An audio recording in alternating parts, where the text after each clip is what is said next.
अगर राम हमारे पास आए और वो अपने बिजनेस के लिए हमसे स्टेशनरी या कोई भी प्रोडक्ट जो हम बेच रहे हैं वो खरीद के लेके जाए, तो हमने किसको सामान बेचा? एक आर्टिफिशियल पर्सन को, जिसका नाम है राम एंड कंपनी। तीसरा इसका जो भाग है वो है रिप्रेजेंटेटिव पर्सन पर्सनल अकाउंट।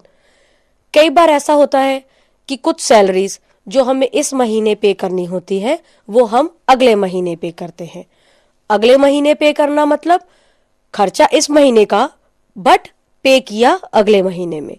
तो अगले महीने वो खर्चा हम कैसे शो करेंगे कि पिछले महीने का कुछ आउटस्टैंडिंग बैलेंस है जो हम नेक्स्ट मंथ में पे करने जा रहे हैं, and this outstanding balance will be known as representative person personal account. अगर वो रियल अकाउंट है तो उसे हम करेंगे डेबिट।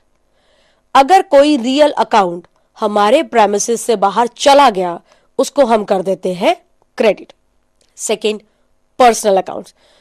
एक अकाउंट अगर पर्सनल अकाउंट की नेचर का है तो अगर हम उससे कुछ रिसीव कर रहे हैं तो वो बन जाएगा क्रेडिट, क्योंकि हमने उससे रिसीव किया और वो पर्सन हमारे लिए हो गया गिवर। अगर हम उसको कुछ दे रहे हैं और वो हमसे कुछ रिसीव कर रहा है तो वो पर्सन को हम करेंगे डेबिट।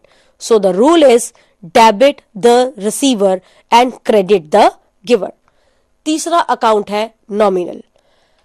कोई ऐसा अकाउंट जो नॉमिनल नेचर का है और अगर वो खर्चा है तो उसको सिंपली डेबिट कर दो, अगर वो इनकम है तो उसको हम करते हैं credit. So the rule becomes for nominal account, debit all expenses and losses and credit all incomes and gains. April 27.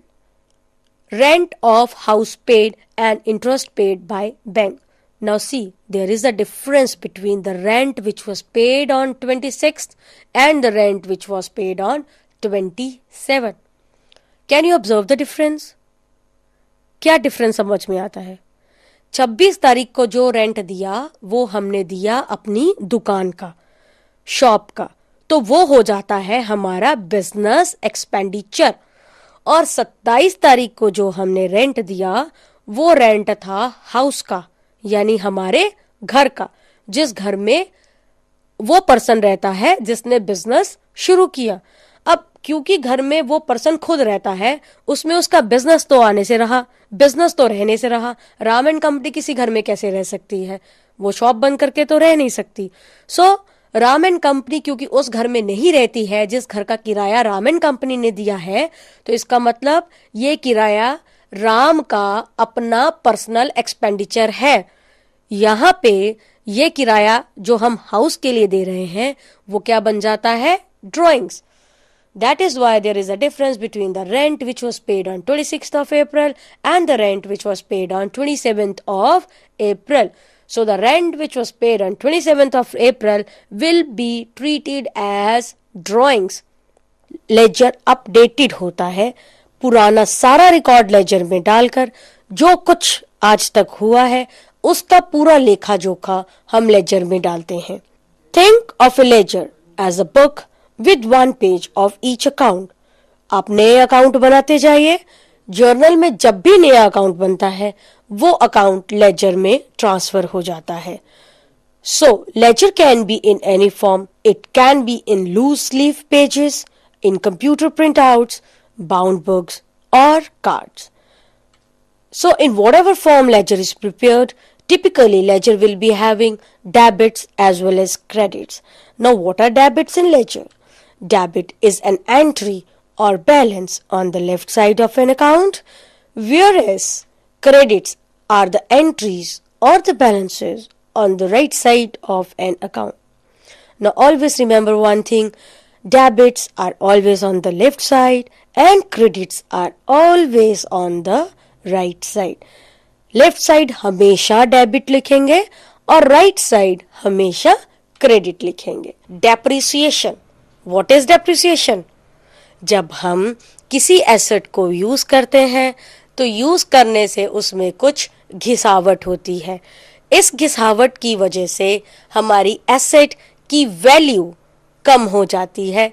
तो उसकी वैल्यू को कम करने के लिए हम जो अकाउंट क्रिएट करते हैं उसका नाम है depreciation. Now see, if the word depreciation is written in the trial balance, then depreciation will be debited to profit and loss account. Why? Because depreciation is an expenditure. अगर expenditure है, खर्चा है, nominal account है, as per rule, all expenses and losses needs to be debited. इसलिए depreciation को profit and loss account में debit कर दें। बैलेंस शीट में इसकी कोई एंट्री नहीं होगी, बिकॉज जो आइटम ट्रायल बैलेंस में दी जाती है, ट्रायल बैलेंस के अंदर दी जाती है, उसके सिर्फ और सिर्फ एक ही एडजस्टमेंट होनी होती है। Now let us see when the depreciation is given outside the trial balance. So when the depreciation is given outside the trial balance, it requires two adjustments. Now two adjustment, first will be depreciation because it is our expenditure as we have discussed in previous slide. So we will be recording the amount of depreciation on the debit side of profit and loss account. So we will be writing to depreciation and the amount with which the asset has been depreciated. Second adjustment, on the balance sheet side, we need to deduct the amount of depreciation from the asset. कौन सी asset? जिस asset के लिए हम depreciation charge कर रहे हैं,